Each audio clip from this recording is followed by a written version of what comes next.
রুমের মধ্যে নিয়ে 10 জন পড়ছে। আমার বোন তারা বাড়ির গেছিল, সিদ্দিক আলীর বাড়ির গেছিল হাজার জন্য। সিদ্দিক আলী ফুলের নাম শামীম। শামীমে বলছে রুম জারু দিবার লেগে। আমার বোনের রুম জারু দিতে গেছিল, পরে ও দরজা লাগাই লিছিল। দরজা লাগাইছে, পরে দেখুন হয়েছে। আমার বোন তো বলছে তুই মা বাপরে বলিস না, তোর মা বাপরে বললে তো মাইরালি মু তোর মা বাপরে। তোর বাপ হতে ভিক্ষা করে হবি গন, তোর বাপরে মাইরালি মু। তোর বোনে চাকরি করে আর ফলে কোম্পানি, তোর বোন তো ফাইলে মাইরালি মু।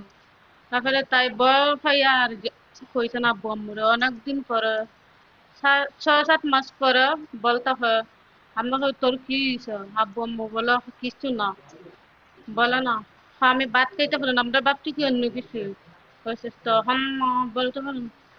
তারপরে আম্মু যেন কই জানি নিয়ে যাচ্ছে পরে ঢুকাইছে তোর কি। তারপরে ঢুকাইছে ওর পেটের বাচ্চা নাকি। তারপরে ওরে বললে স্বামী রে বলছেন ফোন দিয়া, তুমি এরকম হল্লা বাবা, তুমি এটি কিতা হল্লা, তুমি আমাদের কইলা না, জানাইলা না। হয় উফ উফ উফ হইরে হইয়া না, আমি এই ব্যবস্থা করতেছি। যখন না গ্রামের মানুষের জানাইয়া না, জানাইলে তোমরা অবস্থা খারাপ হয়ে যাইব।